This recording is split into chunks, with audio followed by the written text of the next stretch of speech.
Haleluya, shalom, shalom, mwene data ndakwakiriye mu ijambo ihindura ubuzima aho uri hose. Ndaguhobeye mu izina rya Yesu. Uri kumwe na Pastor Jado, amahoro n'imigisha bibane nawe. Uyu munsi ndi kumva mpatwa kukubwira ngo icyo Yesu akubwira ugikore. Hari impamvu nyinshi cyane tugenda mu isi, dusenga kenshi dukeneye amakuru afatika, amakuru arahenda. Ushobora kwambuka umupaka ukarenga uwundi ntubona amakuru. Muririmbyi yaririmbye indirimbo ivuga ngo nkunda kumva amakuru y'ijuru, ari kure ahantu hatagera ibyaha, ajya mu mwuka aravuga ngo amakuru. Rero nanjye nagira ngo nkubwire ngo Yesu aje kuguha amakuru yizewe. Icyo agutegeka ugikore mwene data. Reka dusome ijambo ry'Imana twumve icyo umwuka w'Imana avuga. Turasoma ijambo ry'Imana muri Yohana ibice 2 umurongo wa 5.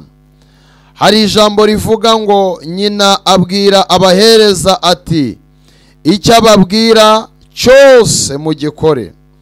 Ndongera gusubiramo, nyina abwira abahereza ati o belasikini maifo, icyo ababwira cyose mugikore.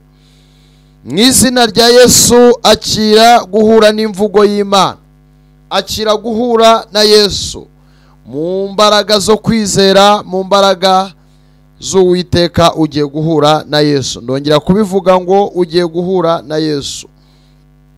Hari ibyo wabwiwe, hari ibyo wasezeranijwe, hari ibyo usengeye igihe kinini cyane, ariko wabibuzemo amakuru yizewe, wabibuzemo itegeko. Abangaba bari bakoze ubukwe, bakora ubukwe ariko ntabwo bari biteze ibyo bahurira nabyo mu bukwe.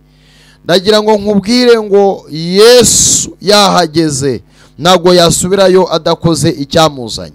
Yesu yageze kuri teri, humura, ntabwo wakena, ntabwo wasara, ntabwo waba uko bateguye.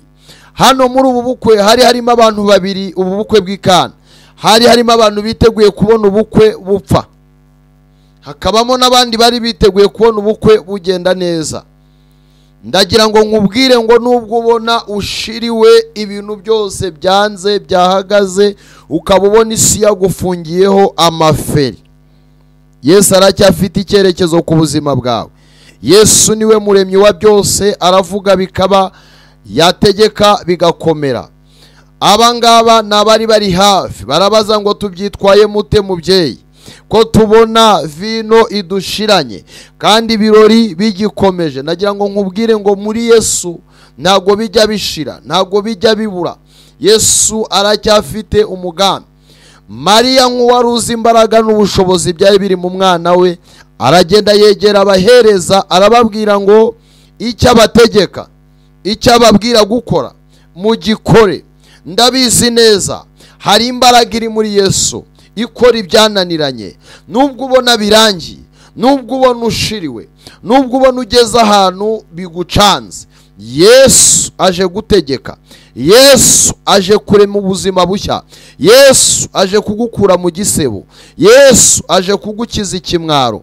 Yesu aje kugutabara ku munota wanyu. Wari uri mu bukwe, yari yicaye, bamucira isiri, bamubwira ati vino yashize kandi nta gisubizo gihari, ibintu byakomeye, ibintu byacitse. Mwene data ndimo ndaguhumuriza, nubwo utabona inzira, Yesu afite inzira. Nubwo utabona igisubizo, Yesu afite igisubizo. Arangije yegera babahereza arababwira ngo mwuzuze intangoma amazi. Mu kanya gato nk'ako guhumbya ibyari bipfuye, Imana irongera ibigarura mu murongo. Yesu rero humura, ari kuri teri, ari kumwe nawe, ahagaranye nawe muri izo ntambara, muri urwo rugamba uri gucamo, muri ibyo byose uri kurwana nabyo, Yesu ari kumwe nawe. Ndagira ngo nkubwire ngo icyo akubwira, icyo agutegeka ugikore. Aho akubwira kujya, jyayo wikinangira. Icyo akubwira gukora, gikore, kirizewe. Yesu niwe mudriver wa mbere utwara ubuzima bw'uwizera wese akabugeza ahizewe. Umuntu yagutwara akakuyobya, akakujugunya mu mpanga, akaguta ahantu utifuzaga kujya. birashoboka ko wanakizera n'umuntu runaka ukamuha ubuzima bwenga butware, ariko mu kanya gato yakabwica akabwangiza. Ariko nagira ngo nkubwire ngo icyo akubwira ugikore. Ni umwami mwiza, ni inyangamugayo, ntahinduka, akira itegeko rya Kristo Yesu rije kuzura ibyawe mu izina rya Yesu Kristo. Amen. Shalom, shalom.